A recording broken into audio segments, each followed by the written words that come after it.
there might be a solution to the Pac-12 Mountain West drama. You are Locked On College Football with Spencer McLaughlin, your daily podcast on all things college football. Part of the Locked On Podcast Network, your team every day. Welcome, everybody, to another episode of Locked On College Football. I'm your host, Spencer McLaughlin, and thank you so much for making this your first listen or your first view every day. Part of the Locked On Podcast Network, your team every day, and your daily source to stay up to date with the biggest stories in the greatest sport on planet Earth. Arizona State's momentum continues on the recruiting trail. They're just trying to be like USC, it seems. And there are impact players in the portal from a school you don't have on your radar, but you should. That's all on today's show, which is brought to you by our friends over at Game Time. Download the Game Time app, create an account, and use code LOCKEDONCollege for $20 off of your first purchase. So, I have seen this idea get tossed around several times by people on the interweb. I have pondered this idea myself.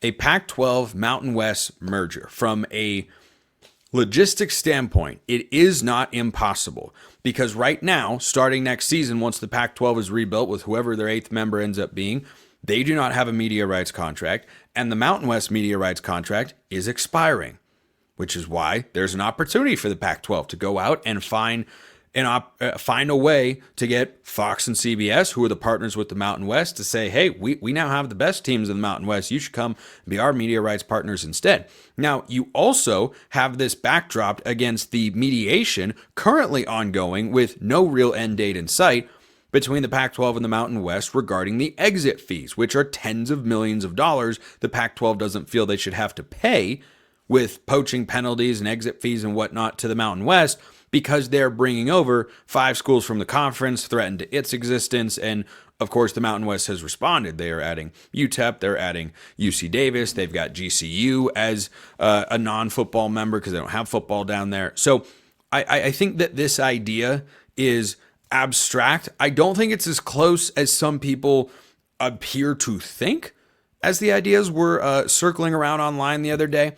I do think that this is something that could benefit both sides. Now, I have spoken about this idea as going all the way as far back as, I think, last summer, that this is something that maybe could come to fruition. I'd be totally here for it. I think it is a lot trickier now that the Mountain West has added more schools. I do not, however, and plus Sacramento State is still hovering out there. I don't think that's a Pac-12 option. I think that's a future Mountain West option. It would make a whole heck of a lot of sense. You'd have Sacramento State, UC Davis, and San Jose State all in the state of California. In the Bay Area, I'm just playing with people out there. So I think that this merger concept could be really, really fun. Now, it's one of the reasons, selfishly, that I would like to see this come about is not because it would stabilize relations with the Mountain West to the Pac-12 or because it would provide some sort of structure and framework. I think they can both achieve that without this coming to fruition, but I would like to see it because this is a concept where a trial run is probably required before it could take off across all of college football. So I have a lot people who have listened to or watched my show for a while. I appreciate you, by the way. You know that I have been a proponent for a long time of college football keeping the things that make it special and unique and not just trying to be like everyone else. I have also been incredibly consistent with the idea that, hey, if there's a way to change the sport and make it better that does happen to exist in other sports, that provides a blueprint for how you can implement it in your own sport to make it better, I'm on board with that. I don't want college football to become the NFL.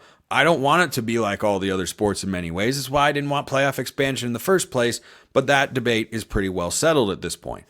The one of the areas that I think they could learn from other leagues is the relegation model that exists in European soccer. And there are not a lot of times where I'd say, let's make college football like European soccer. This would be the one way. So for that to take off, where every year the national champion in the FCS gets to move up to the G5 level, the G5 has their own playoff, the national champion there gets to move up to the FBS ranks, and then you figure out how the relegation model would work and such, and you could add more importance to games at the end of seasons for teams that don't have really good records. It would be way more exciting. If you were to implement it in this kind of trial setting, you could at least get the ball rolling, and it could make some sense.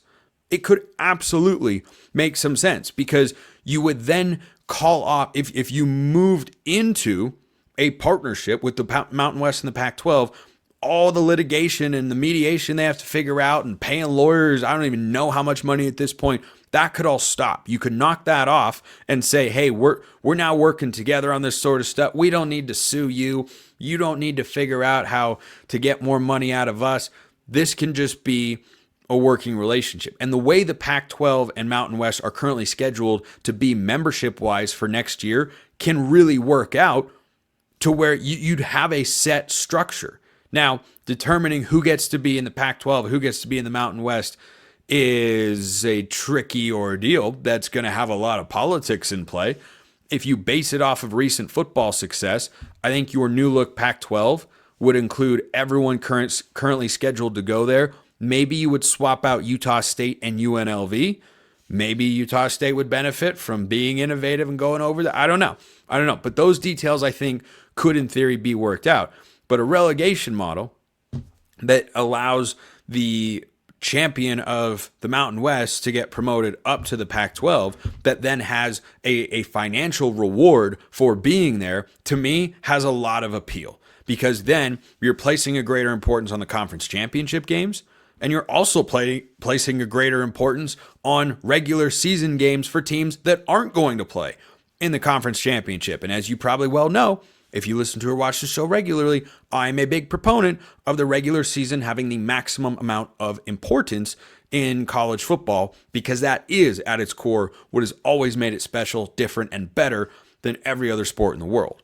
So I think this idea would certainly need some refining, fine-tuning. I don't know that this has been... There was a presentation, I think, from a staffer at Boise State last summer. That's as far as any serious reporting has gotten. Everything else is pretty speculative at this point. But that whole concept of a relegation model, to me, sounds incredibly good. It sounds fun. It's compelling. It's new. It's interesting. And if you're the Pac-12 and the Mountain West, isn't that what you're searching for right now? First and foremost, yes, you're searching for playoff access. I think the new Pac-12 that is going to be created is going to be able to have that, because they have such a strong lineup of teams and programs and brands that they're going to have schedules that are competitive with the rest of the G5 or better than the rest of the G5. I think the Americans, their biggest competition. Sunbelt is second. Then I think there's a gap when you jump down to Conference USA and the MAC. But I think that you've given yourself that level of success. Is this a requirement? No, you don't have to do it. I don't think this is do this or you're not going to survive. No, I don't look at it that way. I look at it as, hey, you should be at the forefront of any sort of innovative idea that can help you stand out, stay in the discussion, keep people's interest, and generate intrigue. Now, would schools go for this on a widespread basis? That's unclear. Like, what if Hawaii, wins the Mountain West and gets promoted up to the Pac-12 and they're getting more money, and all of a sudden Oregon State, Washington State, or Colorado State have to play conference games against Hawaii? Maybe they don't want to do that. Maybe they don't want to go that far, right? Because remember, this is a football-driven decision, and conferences are mostly driven by football, but it involves the other sports, and considerations are there. It's why I've discussed, the idea of adding Texas State. If you're going to bring in one Texas school, you might as well try to add two. Because if you're going to send a bunch of non-revenue sports over there, well, you'd rather they not go to Texas and then also go to, Memphis or to Colorado State if you made them their travel partner. You'd rather they have someone nearby. So I think the relegation model is fascinating. Merging them together, it's a cool idea. I really, really like it. I do. I have not seen anyone serious who has reported that this could gain traction. I hope that changes. I really, really do. Until any of the big names do it, I'm just talking about something that could be good for the conference, because it doesn't look like this is anywhere close to happening. So we're waiting on mediation to see, hey, is UNLV going to be able to leave the Mountain West for less than it would have cost them before and go over to the Pac-12? I think it's the Pac-12's number one desirable option. But if they don't get there, well, then we wait and see what their next move is. Let me know your thoughts in the comments below. Hit me up on Twitter, all that good stuff. Do you know what's happening in Tempe? You need to know what's happening in Tempe, whether you're a Big 12 fan, a non-Big 12 fan, an Arizona State fan. ASU's rolling. First, this episode brought to you by Game Time. There's nothing like the energy of a live game, whether it's catching a last-minute MLB showdown or soaking in the excitement of an NBA matchup, but finding great seats at a great price, that used to be a challenge. Until Game Time came around. Game Time makes scoring last-minute tickets easier than ever. Prices actually drop as the event gets closer, and with their all-in pricing, you see the total cost up front, so no surprises at checkout. I've used Game Time several times myself. Really easy to use. It is user-friendly for someone who's not as tech-savvy as you might think, like myself, or maybe you, or somebody you know, and you get the all-in pricing feature. Boy, I love that aspect of it, because I know what I'm paying. No surprise fees at checkout. Great deals, great seats. Game Time's the place to go for whatever you're trying to go see. Take the guesswork out of buying tickets with Game Time. Download the Game Time app, create an account, use code LOCKEDONCollege for $20 off your first purchase. Terms apply. Again, that's code LOCKEDONCOLLEGE for $20 off. Download Game Time today. Last minute tickets, lowest price guaranteed. The momentum continues in Tempe. Where will it end? Richie Bradshaw of Locked On Sun Devils is here to discuss just that. ASU inside the top 20 of the 2026 rankings. Sure, it's early.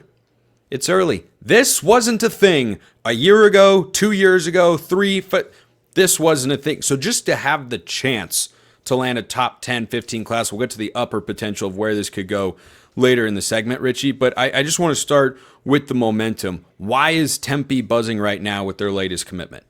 I mean, it just continues to be the excitement that's going on with the Kenny Dillingham era. And spring ball is up for ASU. And in previous years, Kenny typically comes out and says, hey, we got some rust to knock off. First practice wasn't good. This, that, and the other. First practice this year, he was like, yeah, these kids are dialed in. You can tell that they're ready to compete and everything. So this team is giving off that energy, that swagger, if you would, that the young kids, the 16, 17, 18-year-old kids who are visiting campus notice, and they go, yeah, I want to be a part of that right now. And now's the time of year where, between April and July, that you're going to have a ton of visits coming to your program, and you're going to have a ton of commitments coming to your program. We previously talked on here about the potential spike that we're going to see for recruiting for ASU. They had 2 commits over the weekend. There's potentially another guy in the waiting, and then it's the end of the month's going to be crazy. Yeah, I look at what Arizona State has. Only 8 players right now in the class of 2026, but the second highest rated class in the Big 12 for the moment, Richie. But this is what I'd assess for ASU or anybody, frankly, recruiting right now, except for maybe USC. They're in a different galaxy of recruiting in 2026 at the moment. I'd consider this a strong foundation. You haven't built the walls of your recruiting class house. You have the designs for the interior and the kitchen, but you don't yet have that built. But right now, you've built the foundation, and now you want to build on that. Now you got to put the walls up. Now you got to start to get everything furnished on the interior. So how does ASU accomplish that in the coming months, and how important is that for the ASU program?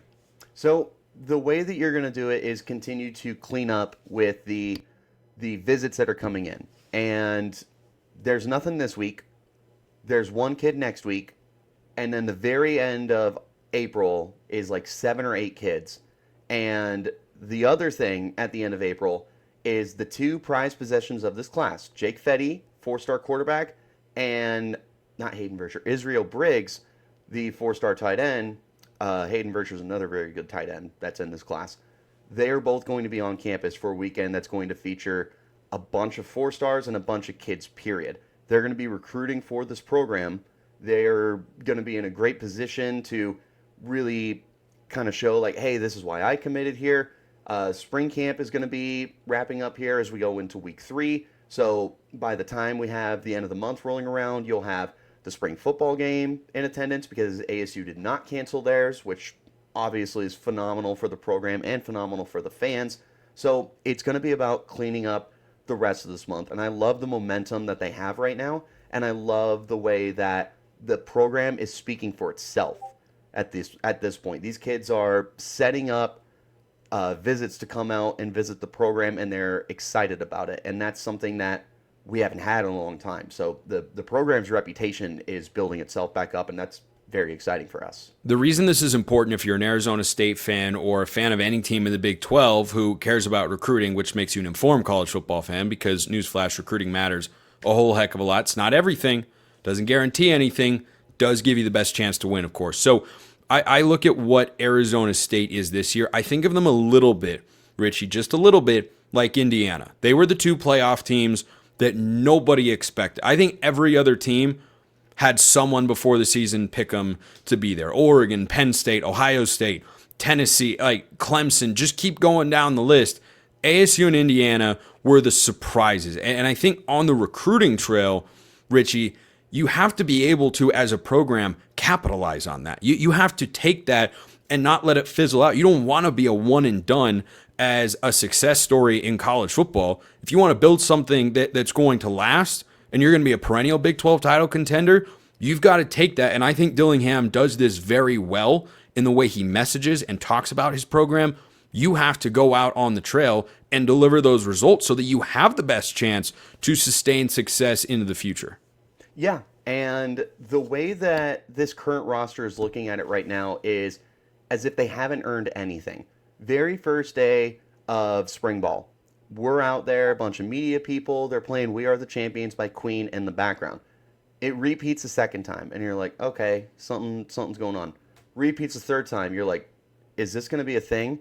For the 2.5-hour practice, all they played was We Are the Champions. So by the end of practice, we're talking to Kenny and we're talking to Sam Levitt, and Kenny's like, yeah, no, that was very much on purpose because I want them to hear the songs talking about they're the champions, we won the Big 12, and look how great we are, and I want them to be annoyed by it, and I want them to block it out so that they can be dialed in. Don't focus on your previous success. You need to focus on the upcoming season, and that's what Sam Levitt echoed too. He was like, yeah, it's a new year. I enjoyed the championship game for what it was.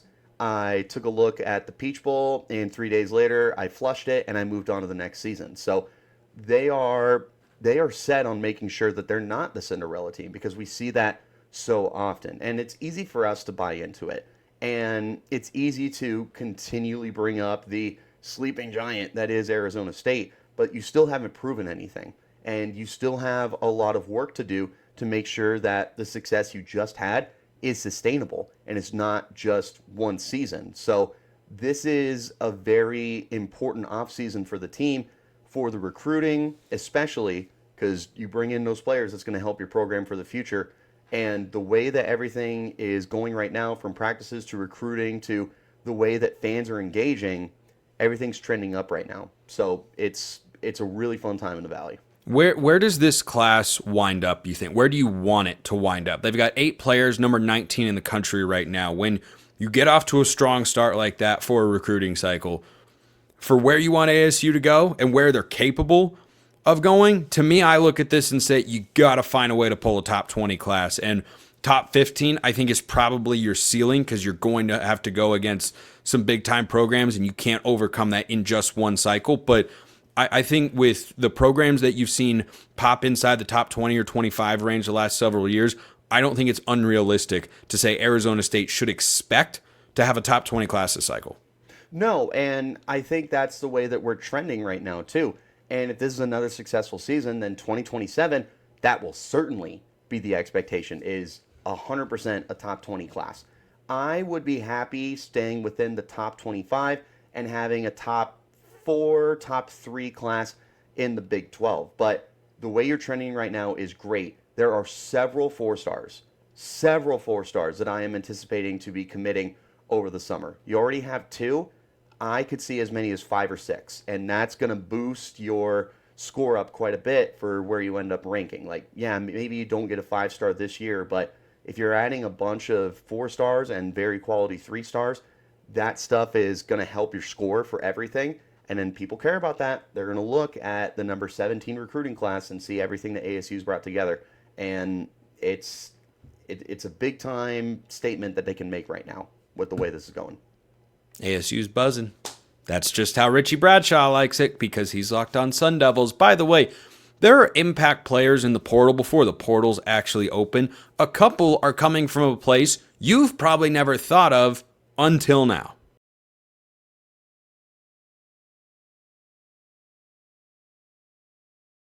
So as someone who does play-by-play for FCS college football, I, as much as anyone, am aware that you have high-level players that fly under the radar or maybe just needed a little bit more development when they were coming out of high school, but can be high-end players for Power 4 schools all over FCS college football. So two guys from South Dakota, who, by the way, made a run to the FCS semifinals this past season. These two guys were at the heart of what they were doing in at least some capacity. So let's start with the guy I like more of the two, though I think both are capable of being good players, Joe Cotton. I want you to watch out for Vanderbilt here.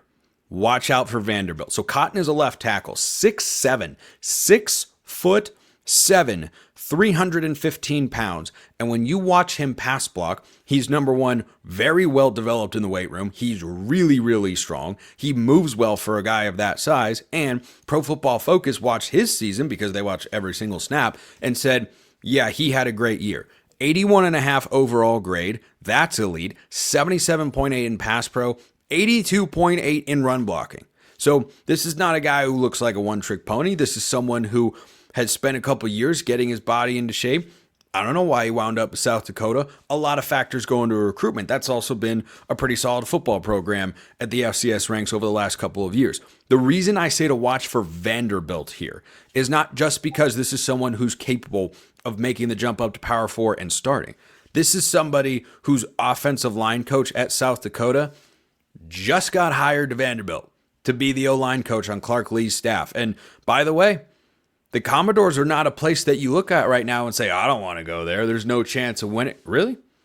They just had a winning season. They just beat Alabama for the first time in over 50 years. I mean, what can't happen for the Commodores? I don't know. I'd consider being a part of that. But he entered the portal, reportedly, with a do not contact tag, which means, generally speaking, two things. Number one, there was probably a little bit of tampering around. And number two, he knows where he's going. But that his mind has been made up. Now, maybe none of this was improper because, he's on the step. But again, I'm not someone who rings the bell on tampering. We got tampering over here. Nobody cares. Really? Like, seriously, nobody cares. It's just so prevalent that I struggle to get heavily invested. Well, this kid was tampered with. Yeah, I can't count on one hand, two hand, 50 hands, the number of kids that get tampered with every single cycle. So Cotton is someone who this past year was second team All Missouri Valley. Let me tell you, if you don't know anything about FCS football, the Missouri Valley is creme de la creme, best of the best. You've got the Dakotas. That's really all you need. Those schools know how to play FCS football at a high level. Missouri Valley's number one. Big Sky's probably number two. Those are the two best FCS conferences out there. So he's playing against high-level FCS competition, standing out in the eyes of the coaches in his league. So, yeah, someone who was also a freshman All-American in 2023 and a second-team All-Conference selection in 2024 with multiple years of eligibility left. Heck, maybe he's a one-and-done if he goes to a place like Vanderbilt or anywhere else that decides they would like his services as a football player. Maybe he winds up going one and done to the NFL. Maybe he comes and starts for a couple of years. One example, who this guy reminds me of in a lot of ways, is a player by the name of Johnny Cornelius over at Oregon. Went to Rhode Island for 2 years. Was an absolute stud. FCS All-American kind of guy. He was in that sort of range. I think he had that accolade. Went to Oregon, started a right tackle for 2 years on a unit that was a finalist, as in top 12 for the Joe Moore Award each of the last 2 seasons. He was a big part of that. That's kind of what I see. Now, Cotton has played left tackle the last couple of seasons for South Dakota. Does he have to play that going elsewhere? I don't know. We'll see. Maybe he could switch to right, but it certainly looks like he's got everything you need to play left tackle. His body's in shape. He moves well. Good feet. Good hands. Really, really strong. I mean, there were just not guys at the FCS level that I think could consistently challenge him based on the tape that I saw from him. So Joe Cotton, that's a name to keep in mind. He's going to go somewhere, probably starts at left tackle next year. I am not someone that overlooks the importance of offensive linemen. I will never do that. Never in my entire life. I'd be betraying one of my oldest friends if I didn't give the big boys their due credit. So speaking of big boys, slightly smaller, still big, linebacker Gary Bryant has got all the traits that you want in a linebacker because he's pretty instinctual, but mostly he has got the physical development. And like Cotton, he has played for South Dakota for the last couple of years. Like Joe Cotton, he was second team All-Missouri Valley this past year. He racked up 103 tackles.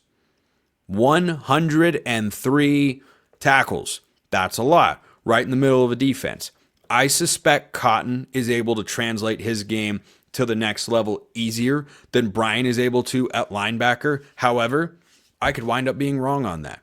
These guys are coming to teams near or around you. That's what happens when you go out and have 103 tackles, 4 TFLs, and 2 interceptions, and he was responsible for 2 turnovers in their FCS quarterfinal game against UC Davis. So he's probably riding that kind of momentum and that great season. You see this all the time. Something I saw suggested, I don't remember the name of the coach who threw it out there, but I did think that it was worth discussing on the show, and part of the reason I wanted to bring these guys up today, when a player goes from one level of football or one conference to another, G5 to Power 4 or FCS to G5 or, FCS to Power 4 like Cotton and Bryant might do, should there be a transfer fee like what you see in European soccer paid to the team that is losing that guy? I don't think that's a ridiculous notion. In fact, I think it's a pretty logical one.